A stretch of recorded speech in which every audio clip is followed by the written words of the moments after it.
আমার মা বোনেরা বাড়ি অগ্রগামী চরিত্র পরিরস্তাত আনন্দ বাহাতে নির্দেশিত ভজন সহিষী রচিত গিরির হরিশৈষ পরিচালিত বাড়ি অগ্রগামী ছয় সম্প্রদায় কর্তৃক পরিবেশিত শুরু হলে চলেছে এক ধর্মমূলক পৌরাণিক কলা পুরী ভাবের মহাত্মার হইতে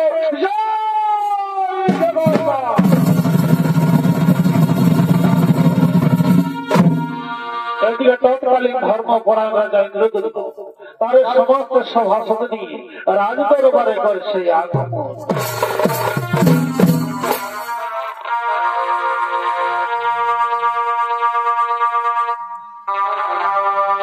জয় জয়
মন্দির সেনাপতি সভাসদগণ, আজ আমি নীল মাধবের কথা জানতে পেরেছি। কি করে আমার কথা খদর্শন হবে এই চিন্তে আমি তোমার মা হতো। তোমরা কি পারবে আমার মনোবাঞ্ছা পূর্ণ করতে? মহারাজ, কোথায় নীল মাধব? কি করে তার ভজন ভজন করতে হয় আমরা কিছুই জানি না। তাহলে কি করে আপনাকে নীল মাধব দর্শন করাতে পারি মহারাজ? ওরে মন্ত্রী সেনাপতি, ওরে মন্ত্রী সেনাপতি, আজ আমি স্বপ্নে দেখেছি ওই নীলগিরি পর্বতের মাঝে রয়েছে নীল মাধবের নিগ্রহীন। সেখানে গেলে বলতে পারবে কি করে তার ভজন ভজন করতে হয়।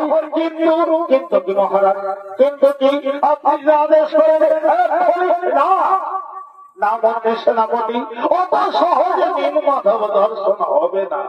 ওই বড়ই দুর্গম, পদে পদে বাধা বিপত্তি, সমস্ত বাধা বিপত্তি অতিক্রম করে তোমরা যে বাধা দিতে নীলগিরি পর্বতের মাঝে। মহারাজ, অযথাই আপনি চিন্তিত হবেন না। আপনি হইতে জানেন না আপনার রাজ দরবারে রয়েছেন যদি যখন যিনি সর্ববীর্যে সর্বগুণে সম্পন্ন, তিনি আর কেউ নন, তিনি হলেন আপনার আমাদের অতি পরিচিত আমাদের প্রিয় সভা কবি বিদ্যাপতি। একমাত্র আপনার মনের অভিলাষ পূর্ণ করছি। তবার বিলম্ব কেন, তবার বিলম্ব কেন? চলো ওই বিদ্যাপতির নীলগিরি যাত্রার আয়োজন করি।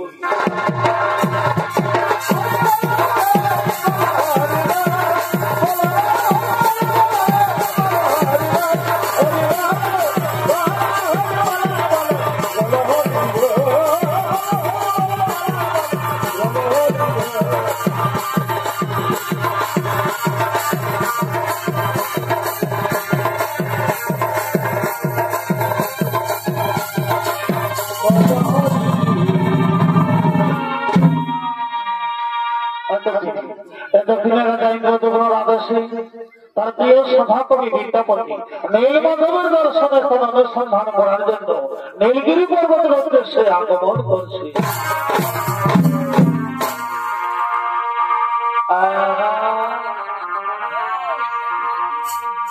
ওরে গিয়েছিলাম মধুপুরী, ওরে গিয়েছিলাম মধুপুরী, আর দেখি আয়া ছিলাম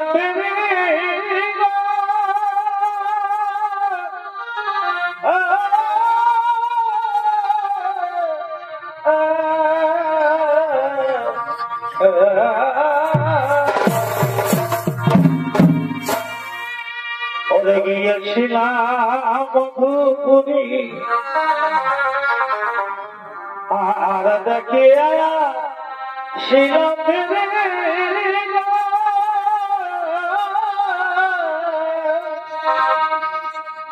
সবাই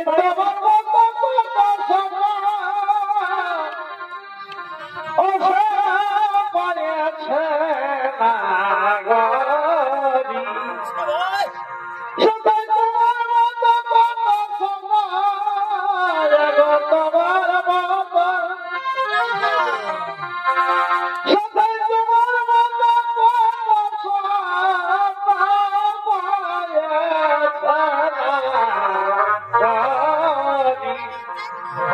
অবলকি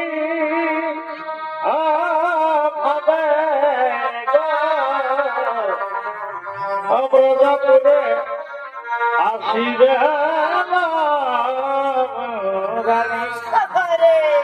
অবলকি ভাবে অব্রজাপুরে আসিবে।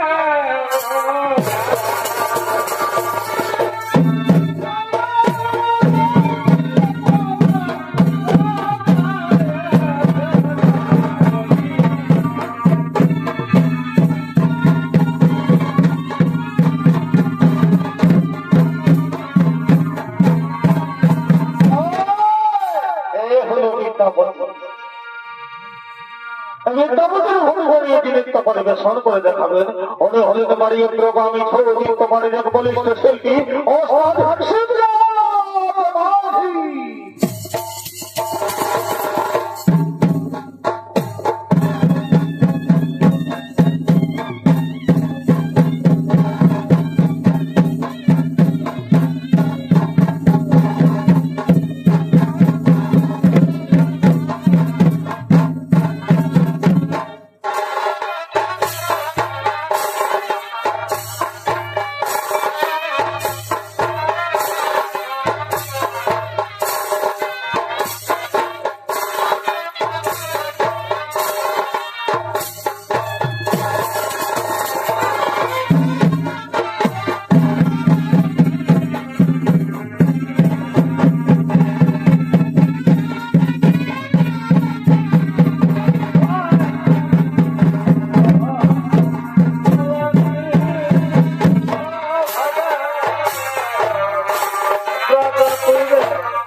তোমার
ফুলে ফুলে সুসজ্জিত হয়ে আছে, দোরখানে ভেজে সে পাখিলে বড় কত বড় বড় খেলা করছে, তাই বুঝি নীলগিরি পর্বত।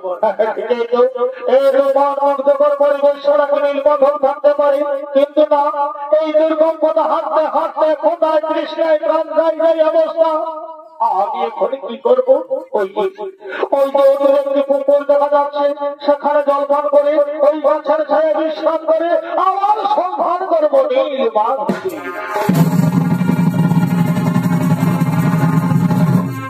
এই দুর্গম পথে হাঁটতে হাঁটতে খোদায় কৃষ্ণায় ক্লান্ত হয়ে বৃন্দাবনী বসে পড়ল নীলগিরি পর্বতের মাঝে। এমন সময় নীলগিরি পর্বতের একমাত্র অধিপতি বিশ্ববর্ষ শবরের একমাত্র কন্যা ললিতা শবর তার সঙ্গে সতীদের মেয়ে ওই স্থানে ফুল তোলার জন্য করছে আগমন।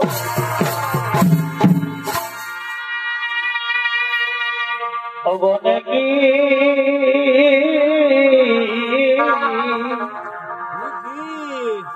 বনে কি ফুল ফুটেছে গো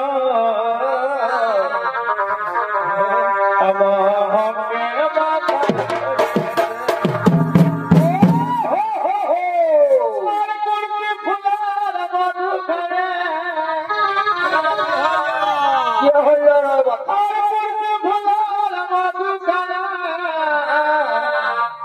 বাইরে আমার মাঝে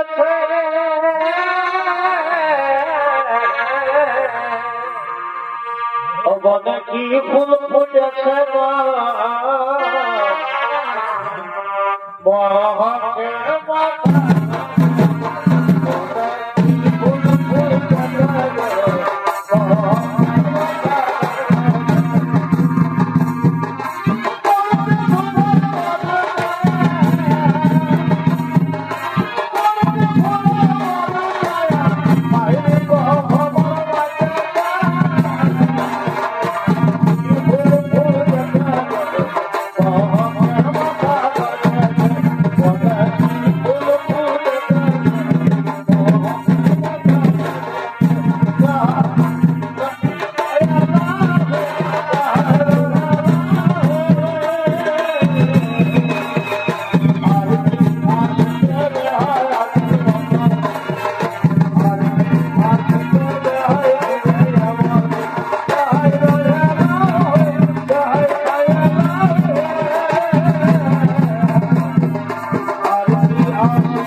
এবার তোমার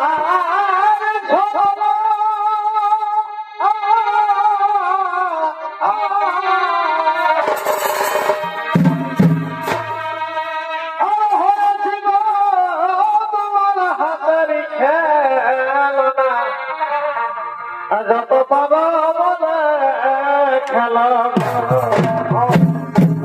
খেলো আর বৈদ্যনারী ভাবি এবার তোমার ছবি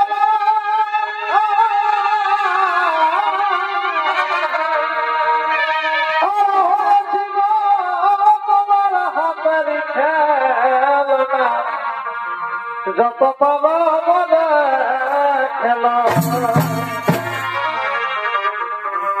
আমি না পারি বুঝিতে আর মজা আছে পিড়িতে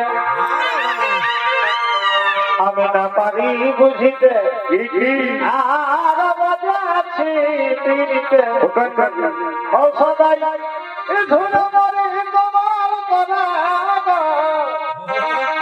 ও সদাই ধুলো মারে তোমার করা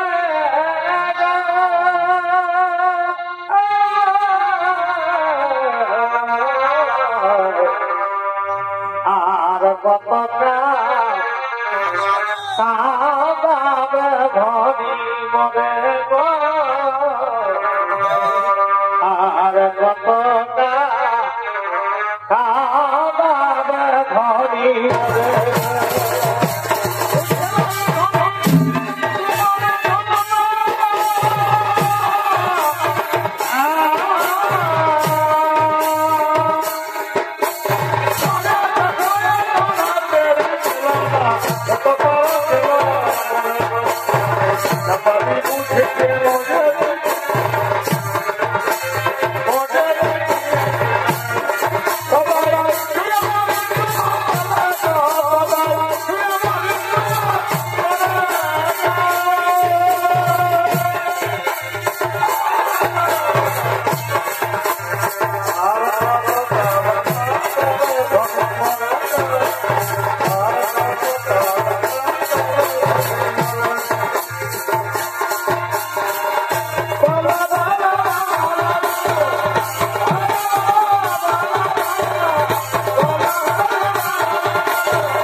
প্রতিদিন ফুল তুলে নিয়ে যাও কেন?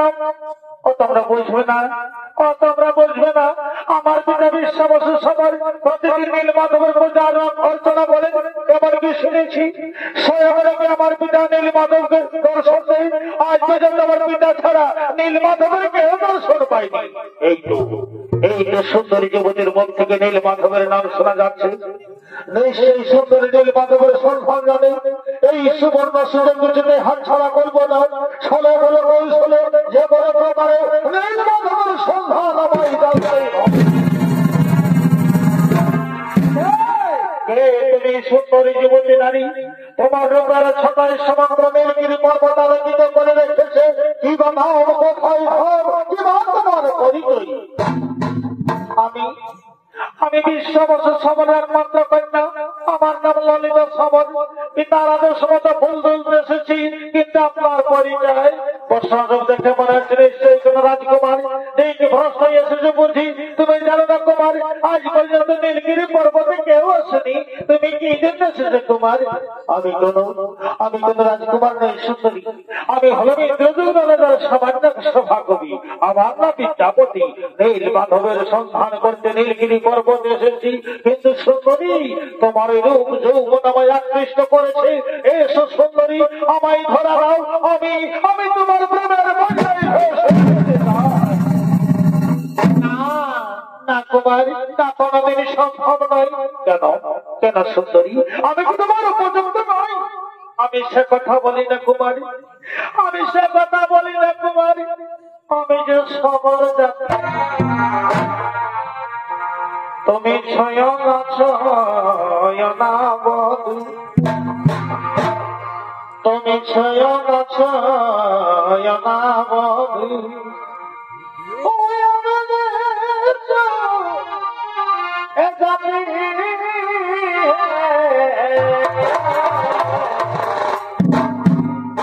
তুমি স্বয়ং আছো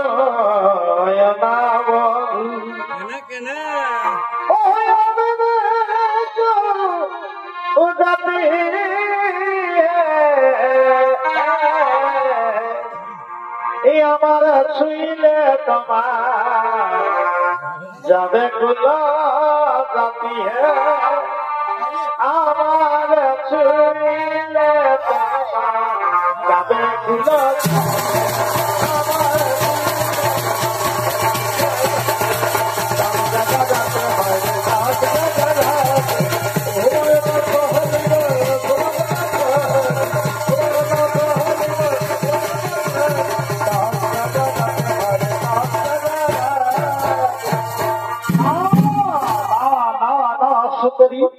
আমি তোমার রাত্রি বিদ্বেষের পক্ষে নই, আমি তোমার রাপর করে পেতে যাই, আমি যেটা আমার মানে জর্জরিত তা কোনদিন সম্ভব নয়। আমি তোমাকে জানি না, আমি তোমাকে চিনি না, তুমি কথাকার আমি কথাকার, এইভাবে কোনদিনই প্রেম হয় না। ও আমি বাবু এই ভাবা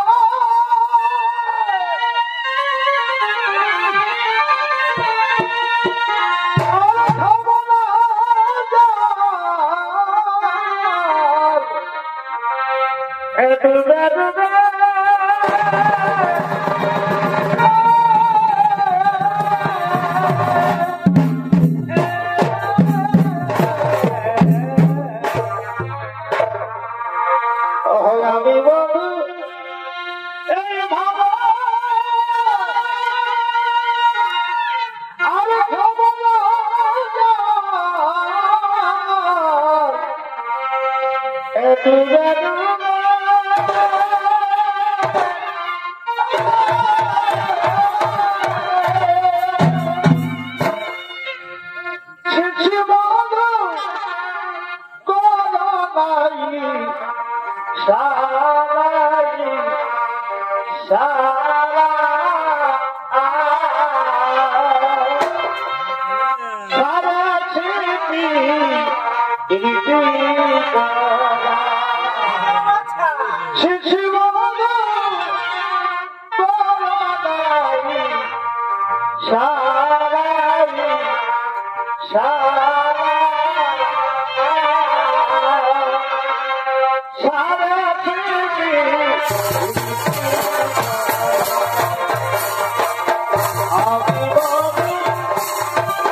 আমি কোন ভক্ত প্রতীক নই সাথী, আমি কোন ছলনা করতে জানি না।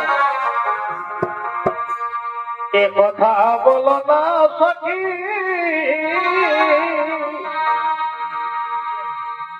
আমি জানি না গো, আমি বুঝি না।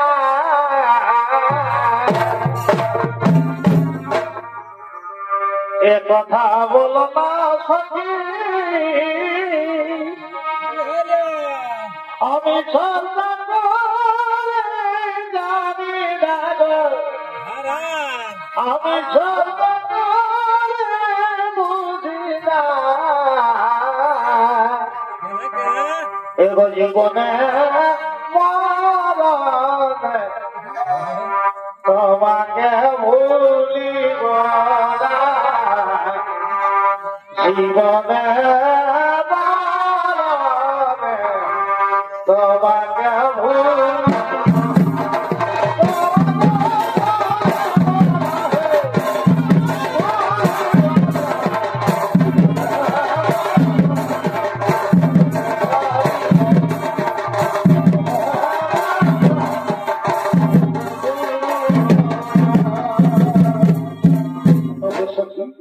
আমি কোন ভণ্ড প্রেমিক নই সাথী, আমি কোন ছলনা করতে জানি না। নীল মাধবের ভাই, নীল মাধবের আমার গ্রামে আজ আমরা একসাথে মিলিত হয়েছি প্রিয়তমা। আমার মনে হয় আমাদের মধ্যে পূর্ব জন্মের কোন সম্পর্ক আছে, তা না হলে কেন বারবার তোমার প্রতি আকৃষ্ট হচ্ছি। এসব জীবনে মরণে সুখে দুঃখে একসাথে মন্ত্ররঞ্জিতার বন্ধ হয়ে প্রাণ সাগরে ফেলেছি।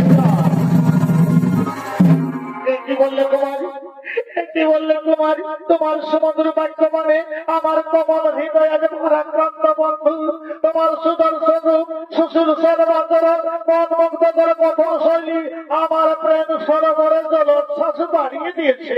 ওরে সখী, তোরা কে কোথায় আছিস? আনন্দ কর, ভর্তি কর, আজ আমি আমার মনের মানুষকে খুঁজে পেয়েছি। তুমি কি করলে সখী? তুমি কি করলে সখী? অজানা প্রেমিকের সাথে তুমি প্রেমে পড়লে, তোমার পিতা বিশ্ববসের যদি জানতে পাই তাহলে তুমি তার কি জবাব দিবে? আমি কি বলবো? আমি বুক ঠুকে বলে দিব, আমি বুক ঠুকে বলে দিব আমার বাবা দাদার কাছে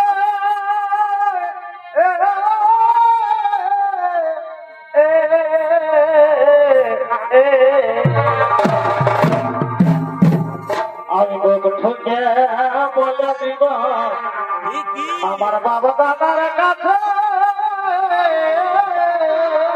কি বলবি মনে বলবো লাইফ জানিস আমার আগে কি আছে বড় বড় 50 বলবো লাইফ জানিস আমার আগে কি আছে। একবার শুকনো ফাগুন ভাবে লাগাবো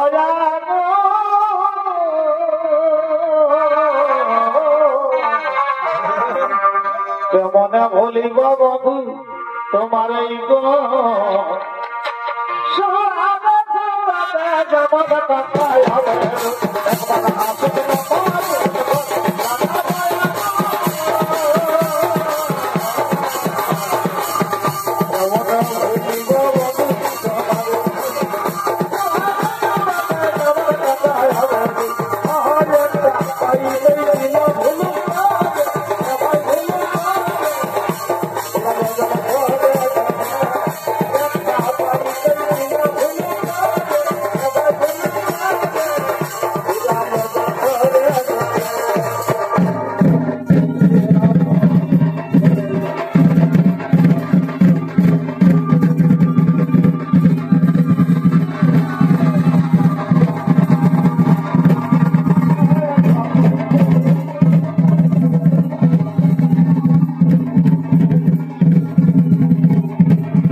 আর তুই কিনা আমার একমাত্র কন্যাকে প্রেমের জালে ফেলেছিস, তোকে আমি ছাড়বো না। নিজ হস্তে অপরাধ মার্জনা করবেন সবররাজ,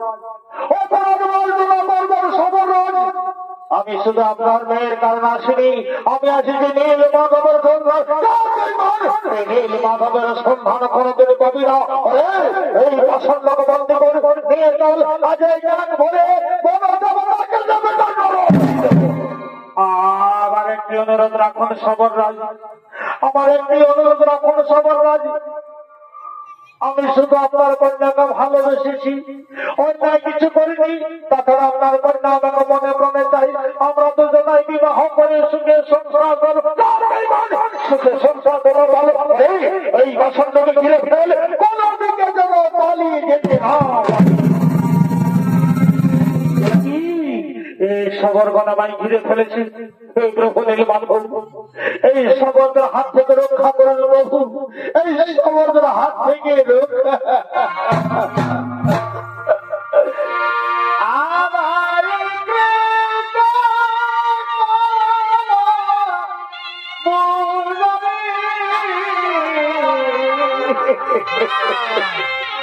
সোনা হরি বড় বিপদ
জিন্দাবাদ পিতা পিতা অকারণ রাত উঠবেন না পদের মৃত্যু দণ্ড দিবেন না পিতা পিতা পিতা যুগে যুগে ভালোবাসার জয় হয়ে আসছে আজকে তার অন্যতা হবে না আজকেও ভালোবাসার জয় হবে পিতা পিতা পিতা গো বিদ্যাপতি যদি আমাকে ভালোবেসে নাই করে থাকে আমি বিদ্যাপতিকে ভালোবাসি আমিও সমান অপরাধী আমাকে মৃত্যু দণ্ড দাও পিতা আমাকে মৃত্যু দণ্ড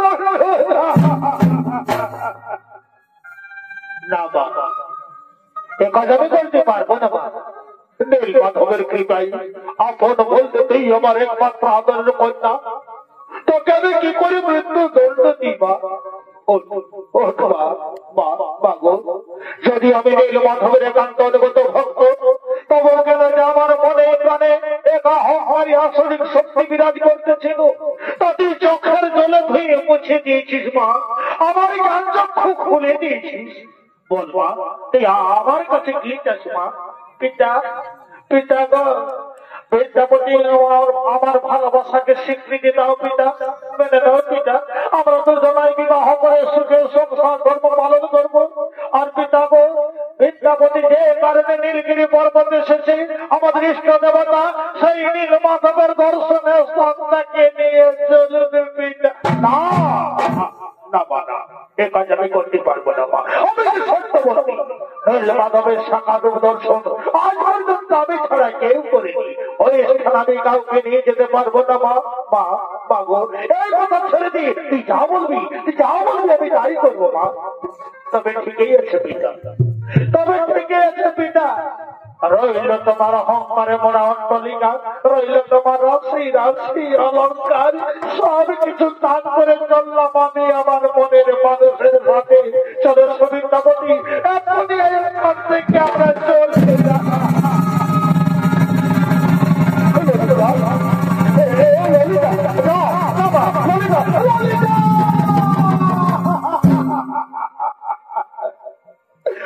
আবার ছেড়ে যাস না মা আমার ছেড়ে যাস না মা তুই যে আমার একমাত্র কন্যা তোকে ছেড়ে আমি কেমন করে বাঁচবো মা দাঁড়াও বিদ্যাপতি শোনো আমি তোমাকে নিয়ে যেতে পারি এক বিশ্বাস করতে তুমি তো পারবেই সত্য পালন করতে আমি পারবো সবরাজ আমি যে কোনো সত্য মানতে রাজি আছি তবে শোনো তোমাকে চোখ কথা অবস্থায় নিয়ে যাবো যাতে তুমি পুনরায় একাকে কোনদিন ওই স্থানে যেতে না পারো তুমি কি পারবে এই সত্য পালন করতে আমি পারবো সবরাজ আমি পারবো তবে চলো সুবিদ্যাপতি আমার সাথে চলো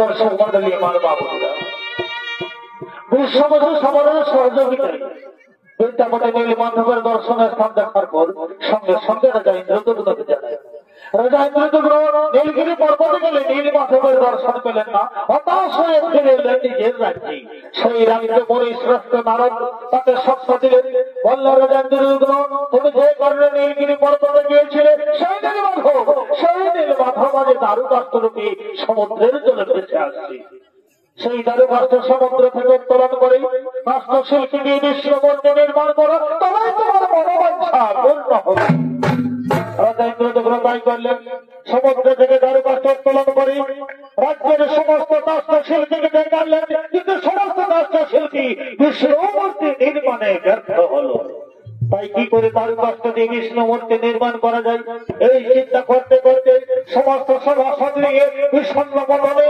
রাজদরবারে করছে আগমন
আমাদের সভা সরকার ও মন্ত্রী সেনাপতি সভা সরকার এই জীবন আর আমার হলে না নির্মাতাদের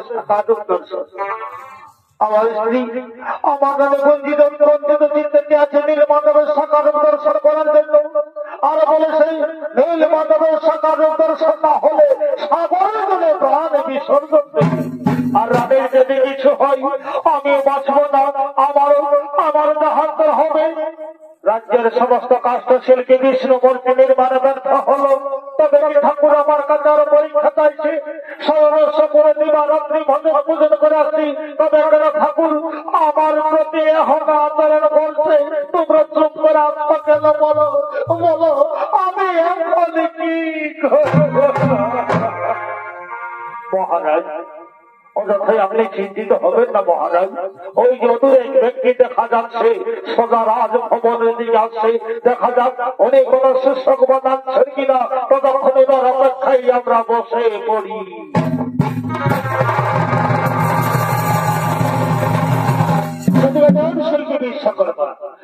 শিল্পী বিশ্বকর্মা ছদ্মবেশে ইন্দ্রদেগ্ন রাজার দরবারে এগিয়ে আসছে। বাবুরা পাবা খাইছে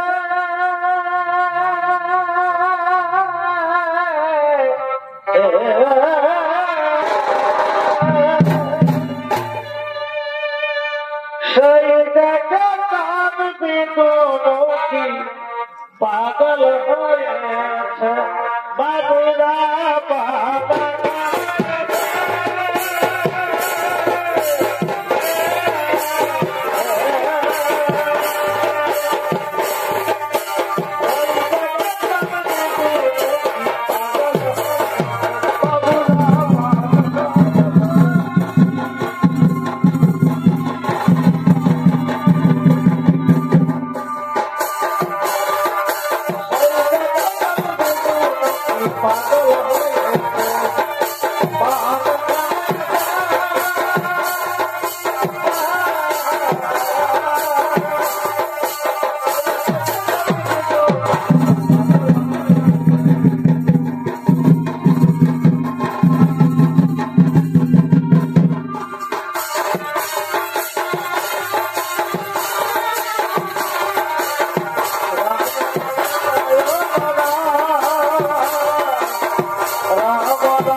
কেন এসেছেন এই ভাগারাজার দরবারে কেন এসেছেন ভাগারাজার দরবারে কি বানাও কোথায় ভাব আরে কেন এসেছেন মহারাজ আমার নাম অনন্ত মহারাজ আমার নাম অনন্ত মহারাজ আমি শুধু সপ্ত সপ্ত কাষ্ঠের মূর্তি নির্মাণ করতে পারি শুনলাম আপনি দারু কষ্ট দিয়ে বিষ্ণু মূর্তি নির্মাণ করবেন এই জন্য আমি আপনার দরবারে এসেছি মহারাজ। হ্যাঁ আপনি পারবেন দারু কষ্ট দিয়ে আহা মন্ত্রী মশাই কি যে বলেন এই আমার হাত আমার বস্ত্রের থেকেও বেশি শক্তিশালী এই হাত দিয়ে বস্ত্র পরাহ করবো কত কত মূর্তি নির্মাণ করেছে তার কোন হিসাব নাই। তোমার বিলম্ব কেন? তোমার বিলম্ব কেন? ওই যে তার বস্তু নির্মাণ কাজ শুরু করো। আহা রাজা মশাই, কত কত হবে না রে বাবু।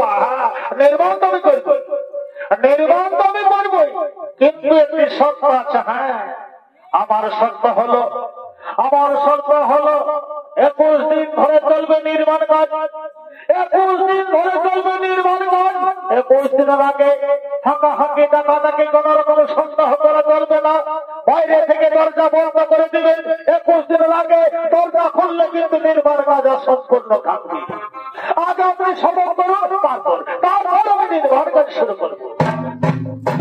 আমি শপথ করে বলছি শিল্পী ভাই, আমি শপথ করে বলছি শিল্পী ভাই, আপনার শর্ত আমরা অক্ষরে অক্ষরে পালন করবো। এই যে মন্ত্রী সেনাপতি, আর বিলম্ব নেই, এই শিল্পী ভাইয়ের নির্মাণ কাজের সুব্যবস্থা করি।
উৎকণ্ঠিত চিত্তে রাজ মন্দিরের দিকে করছে আগমন। আমায় ডানা দেখা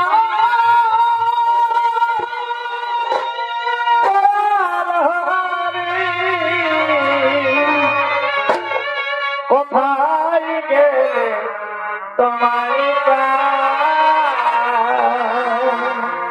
এই প্রভু নীলমাধব, এই প্রভু নীলমাধব, দয়া করে দেখা দিন প্রভু, দয়া করে দেখা দিন আমায়।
মন্দিরের ভিতর থেকে কোন আওয়াজ শোনা যাচ্ছে না কেন? তবে কি রাষ্ট্রশিল্পী খোদায় তৃষ্ণায় প্রাণ ত্যাগ করেছে? আমি এখন কি করবো তাই তো ভেবে পাচ্ছি না। মহারাজ,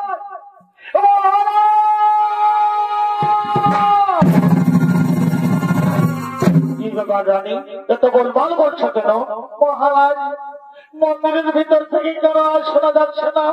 আমার মনে হয় রাষ্ট্রশিল্পী খোদায় তৃষ্ণায় প্রাণ ত্যাগ করেছেন। আপনি মন্দিরের দ্বার খুলে দেখুন মহারাজ। না না রানী, কোনোভাবেই মন্দিরের দ্বার খোলা যাবে না। দেখুন আমি যে সত্যবর্তী হয়েছি ওনার কাছে, কোনোভাবেই মন্দিরের দ্বার খোলা যাবে না। কেন কেন দ্বার খোলা যাবে না? এতদিন ধরে ওনারা আছেন। না না রানী, কোনোভাবেই মন্দিরের দ্বার খোলা যাবে না।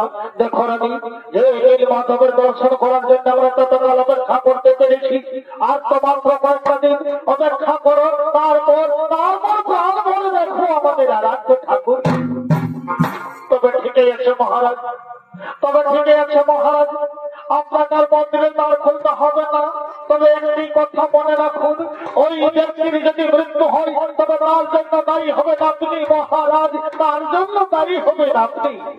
একটা তরতাজা প্রাণ আর 14 দিন ধরে ওনাহারে আছেন, কি করে বেঁচে থাকা সম্ভব? দুনিয়ার সমস্ত নরনারী আপনার দিকে আঙুল তুলে বলবে এই রাজার কারণে অনন্ত মহারাজার মৃত্যু হয়েছে, সবাই আপনাকে ঘৃণার চোখে দেখবে, তিরস্কার করবে, সেটা আমি বেঁচে থাকতে পারি। তাই আমি আপনাকে অনুরোধ করছি, আপনি মন্দিরের দ্বার খুলে দেখুন মহারাজ। তবে ঠিকই আছে রানী, তবে ঠিকই আছে রানী, কেন কারণে অনন্ত মহারাজার মৃত্যুর কারণ হব। এসো রানী, আমি মন্দিরের দ্বার খুলে দিচ্ছি, এসো।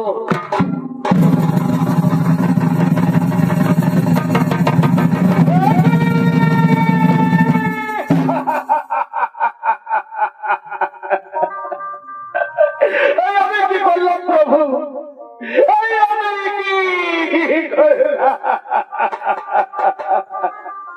এই প্রভু, হে প্রভু, এই নারীর বুদ্ধিতে পরিচালিত হয়ে আমি কাজ করে ফেলেছি, আমাকে ক্ষমা করুন প্রভু, আমাকে আপনি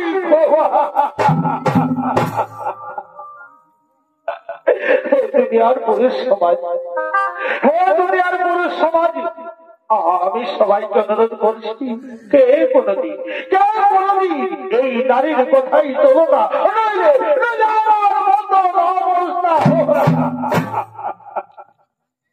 রাজাই রাজদ্রব্য, রাজাই রাজদ্রব্য, উঠো, অনুতাপ করার কোন কারণ নেই, আমাকে দর্শন করো। আমি স্বইচ্ছায় এই রূপ পরিগ্রহ করেছি। আমি অনন্ত, আমি অনন্ত, আমি পরম ব্রহ্ম, আমি রজ তম, আমি সত্য শিব সুন্দর, আমি আমি ব্যক্ত হব এই রূপে কলিযুগে, আমি এই রূপেই প্রকটিত হব। এই ক্ষেত্র পুরুষোত্তম ক্ষেত্র রূপে পরিচিত হবে। বিশ্ব বসু সবরের উত্তরাধিকার দৈতাপতি হবে। বিদ্যাপতি ব্রাহ্মণের অর্হত সন্তানগণ আমার পূজা করবে। সবর স্ত্রীর গর্ভজাত সন্তানগণ এর সুপকারিত হবে। এই ক্ষেত্রে কোন জাতির ভেদ রয়েছে না। যে হস্তপ্রসারিত করে আমাকে চাইবে, কেবল ভক্তিতে আমাকে পাইবে। আমি তোমার নিষ্ঠা ও ভক্তিতে শান্ত, তুমি কেবল প্রার্থনা করবে করো। হে প্রভু, আপনার কৃপায় যেন কলির মানব কীট পতঙ্গ আপনার ভক্তি সাধনায় মগ্ন হয়ে কুশলেই বেঁচে থাকতে পারে, এটাই আমি আপনার কাছে প্রার্থনা করছি প্রভু, এটাই আমি আপনার কাছে প্রার্থনা করছি। তথাস্তু রাজা ইন্দ্রদগ্ন, তথাস্তু। এসো রানী, এসো রানী, আরাধনা ঠাকুরের আমরা আরাধনা করি।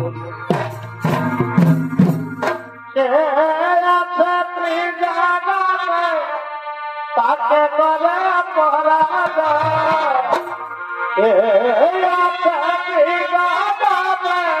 তাকে করে পরাজ, জয় জয় জয় জয় জগন্নাথের জয়, জয় জয় জয় জয় জগন্নাথের জয়।